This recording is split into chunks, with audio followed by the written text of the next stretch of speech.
Vous êtes de plus en plus nombreux à nous suivre et à participer à l'évolution de la chaîne Afrique N24, et sincèrement nous tenions à vous en remercier. Nous lisons tous vos commentaires qui enrichissent le débat et vraiment nous vous demandons de nous soutenir, en aimant les vidéos pour une large diffusion, et pour continuer à avoir une ligne éditoriale indépendante, et vous proposer de nouvelles émissions toujours de plus en plus enrichissantes. Ne restons pas passifs, soyons actifs.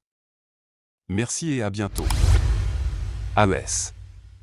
Les chefs de la diplomatie du Mali, Niger et Burkina Faso proposent une confédération.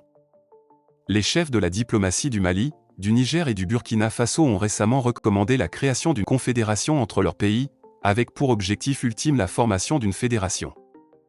À l'issue d'une réunion de 2 jours à Bamako, un communiqué conjoint a été publié, exprimant leur ambition de renforcer l'alliance politique entre les 3 nations.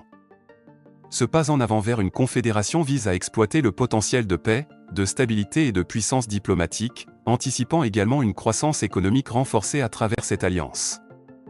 Les ministres ont recommandé aux chefs d'État de l'Alliance des États du Sahel, AES, la création de cette confédération, s'appuyant sur les liens économiques déjà établis et la solidarité affichée entre les pays.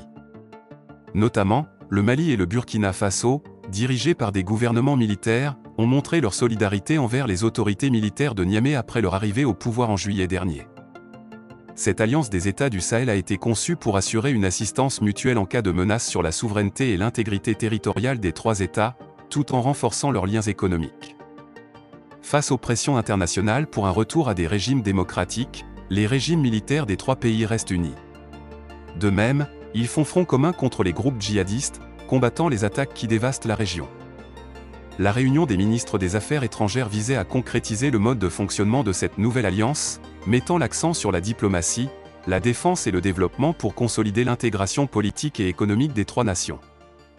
En parallèle, lors d'une précédente réunion des ministres de l'économie et des finances, la création d'un fonds de stabilisation, d'une banque d'investissement, et la formation d'un comité pour approfondir la réflexion sur les questions d'union économique et monétaire ont été recommandées. Les conclusions de ces rencontres seront présentées prochainement au chef d'État lors d'une réunion à Bamako, selon les dires d'Abdoulaye Diop, chef de la diplomatie malienne, sans préciser la date de cette rencontre. L'initiation en cours de l'Alliance des États du Sahel, AES, et sa configuration actuelle semble représenter une alternative à la Communauté économique des États de l'Afrique de l'Ouest, CEDEAO. Cette nouvelle organisation régionale, centrée sur la région sahélienne, se présente comme une entité plus restreinte, mais également plus en phase avec les orientations politiques actuelles des 3 pays impliqués. Ces derniers avancent que la CEDEAO ne représente pas équitablement les intérêts des populations et qu'elle serait sous l'influence de la France, résumant ainsi les déclarations de leurs dirigeants. Abdoulaye Diop, ministre des Affaires étrangères du Mali, a souligné lors de son discours d'introduction que les objectifs de l'Alliance des États du Sahel résidaient dans l'atteinte d'une souveraineté totale et d'une émancipation complète, rejetant toute forme de dictat imposé. Ces propos font référence implicitement à la CEDEAO et, de manière évidente, à l'influence de la France dans la région. Likez la vidéo si ce n'est pas déjà fait. Laissez aussi votre point de vue en commentaire.